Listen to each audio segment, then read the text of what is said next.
This is Whisper from History, where forgotten voices rise again. Imagine waking up one day, only to see the sun has vanished. The sky is veiled in haze, nothing is clear, and day feels no different from night. The entire world seems swallowed by darkness. This is exactly what happened in the year 536 AD, when sunlight dimmed and humanity entered one of the darkest ages in history. Stay with us until the end, and uncover this chilling truth. The year was 536 AD, and across much of the known world, people lifted their eyes to the heavens and realized something was terribly wrong. The sun, the giver of light and life, had dimmed. It did not blaze with the golden brilliance of dawn, nor did it shine with the steady warmth of midday. Instead, a pale, bluish orb hung in the sky, weakened, as though veiled by a curtain drawn by unseen hands. For months, the daylight seemed more like twilight. Crops withered, animals grew restless, and human hearts filled with dread. In the fragile societies of the early medieval world, where famine and disease were never far from the horizon, the disappearance of the sun seemed like the arrival of the apocalypse. Contemporary witnesses left haunting accounts. A Byzantine historian named Procopius, writing from Constantinople, described how the sun gave forth light without brightness, like the moon. He noted that the phenomenon lasted for nearly an entire year.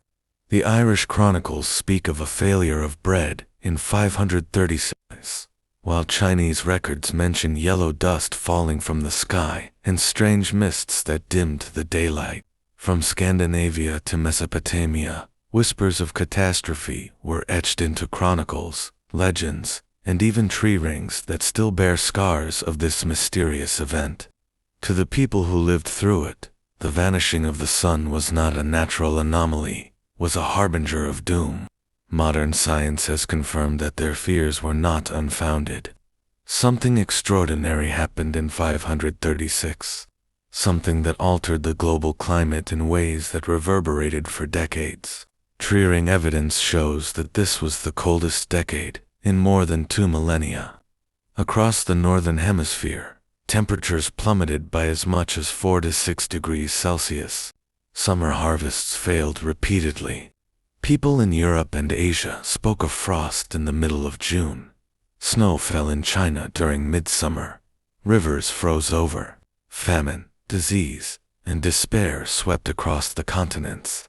It was, in many ways, the beginning of what historians called the Late Antique Little Ice Age, a period of climate instability that would shape the destiny of entire civilizations.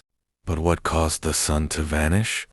For centuries, the mystery lingered, woven into folklore and speculation. Some medieval writers blamed divine punishment. Others suggested signs of cosmic battles, eclipses, or supernatural omens. Yet the real answer lay not in heaven, but in the earth itself. Modern researchers, armed with glacial ice cores and geological evidence, have pieced together the puzzle. The culprit was almost certainly a massive volcanic eruption, perhaps the largest in recorded history. Somewhere, most likely in Iceland, North America, or even Central America, a colossal volcano spewed ash and sulfur into the stratosphere. Carried by winds across the globe, these tiny particles reflected sunlight back into space, dimming the world below and creating a shroud that lingered for more than a year. Later evidence suggests that another eruption followed around 540, compounding the crisis and plunging the world into nearly 2 decades of climatic chaos. For ordinary people, however, explanations mattered little. What they felt was hunger, fear, and the gnawing uncertainty of survival. In Ireland, records describe the failure of crops so severe that famine spread across the island. In China, the Northern Wei dynasty grappled with droughts and cold weather that devastated agriculture. Scandinavian myths may even carry echoes of this time, with legends of Fimbulwinter, a 3-year-long winter that preceded the end of the world in Norse mythology. Two societies already strained by war, migration, and fragile economies. The disappearance of the sun was more than a natural disaster. It was a spark that ignited upheaval. Nowhere was the impact more dramatic than in the Eastern Roman Empire. Ruled at the time by Emperor Justinian I, his reign, already marked by ambition and turmoil, was suddenly overshadowed by the darkness in the sky. The Byzantine world depended heavily on grain imports, particularly from Egypt. With harvests failing and trade disrupted, prices soared, and famine gripped cities from Constantinople to Antioch. Malnutrition weakened the population, and into this weakened world arrived something even more deadly, the Justinianic plague, in 541, just a few years after the sun's disappearance. Bubonic plague erupted in the empire, carried by fleas on rats that traveled along trade routes. With immune systems compromised by hunger and cold, the disease spread like wildfire. At its height, it is said to have killed up to 10,000 people a day in Constantinople alone. Across the empire, tens of millions perished. Historians argue that this combination of environmental catastrophe and plague fundamentally weakened the Byzantine Empire, reshaping the balance of power in the Mediterranean for centuries. In the West, the crisis accelerated the decline of already fragile societies. The once mighty Western Roman Empire had collapsed decades earlier, leaving Europe fractured into small kingdoms and tribal territories. The dimming of the sun and subsequent famines drove migrations, conflicts, and social unrest. Archaeological evidence from Scandinavia shows abandoned farms and mass graves, suggesting communities could not withstand the agricultural collapse. In Britain, the years after 536 were marked by turmoil, and some scholars suggest that even the legend of King Arthur may have roots in this age of crisis, a desperate attempt to find hope in a time of despair. For the people of Northern Europe, the darkness was not merely a scientific event, it was the end of their world as they knew it. Further east, in China, the turmoil was equally devastating. Records describe droughts, frost, and famines that led to widespread suffering. Political instability worsened as dynasties struggled to maintain control. In Central America, evidence suggests that the great city of Teotihuacan, already in decline, suffered further under climatic stress. The global reach of the disaster underscores a profound truth. Though people in 536 did not know it, they lived in an interconnected world, where the eruption of a volcano in one corner of the planet could bring suffering to millions across oceans and continents. The mystery of which volcano caused the event remains a subject of debate. Ice cores drilled from Greenland and Antarctica show chemical signatures of massive eruptions in 536 and again around 540. Some scientists point to an Icelandic eruption, others to a North American or even tropical source. What is certain is that the scale of these eruptions was immense, comparable to, or even greater than, the famous eruption of Krakatoa in 1883 or Tambora in 1815, which caused a year without a summer. Yet in 536, the world was far less prepared. There were no global communication systems, no relief networks, no modern medicine. Communities faced the darkness alone, interpreting it through the lens of their culture, their religion, and their fears. Imagine the psychological toll. Imagine waking each morning to a world where the sun no longer blazed, where shadows stretched unnaturally long, where the air carried a chill that never seemed to leave.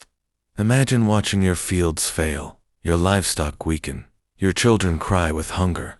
In such conditions, faith and myth became both solace and explanation. Priests and shamans spoke of divine anger. Kings proclaimed rituals and sacrifices. In Scandinavia, poets may have sung of the coming of Ragnarok.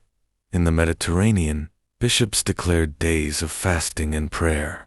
The human spirit sought meaning in a world where nature itself seemed hostile. And yet, out of this darkness came transformation. The crises of 536 and the years that followed reshaped civilizations in ways that still echo today. In Byzantium, the combination of famine and plague weakened Justinian's dreams of reconquering the Western Empire, altering the course of European history. In Northern Europe, the disruption paved the way for new power structures, new kingdoms, and eventually, the rise of medieval states. In Asia, dynastic shifts occurred as rulers lost legitimacy amidst famine. The very fabric of societies was rewoven in response to the calamity. For modern historians, the story of 536 is more than a tale of ancient suffering. It is a reminder of the fragility of human civilization in the face of environmental change. Volcanic eruptions, invisible microbes, climatic shifts, these forces can alter the trajectory of history more profoundly than battles or kings. The day the sun vanished stands as one of the starkest examples. It reveals how natural disasters ripple outward, creating famine, disease, war, and cultural transformation. And there is another lesson too.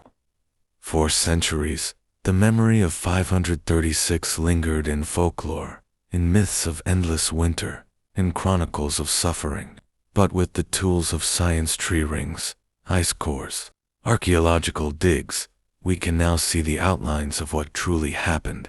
We can connect the stories of Procopius in Constantinople, Irish monks in their monasteries, and Chinese scribes recording summer snow, and realize that they were all describing the same event, a global catastrophe, a veil drawn over the sun that united humanity in shared hardship.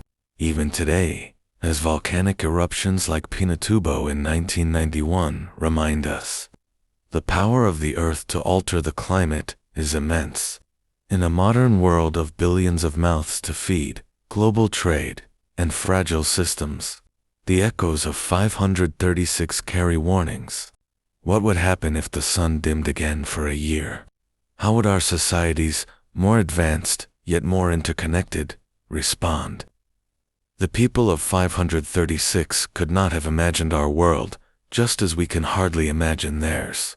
Yet across the centuries, their experience speaks to us of resilience, of fear, of the thin line between prosperity and collapse. The year the sun vanished remains one of the great turning points in the human story. It was an age when the heavens themselves seemed to abandon the earth, when hunger and death stalked kingdoms, and when myths of eternal winter were born. Out of the darkness came transformation, and from transformation, the seeds of the world that would follow. The day the sun vanished is not only a story of what was lost, but of how humanity endures even when the very light of the sky is stolen away.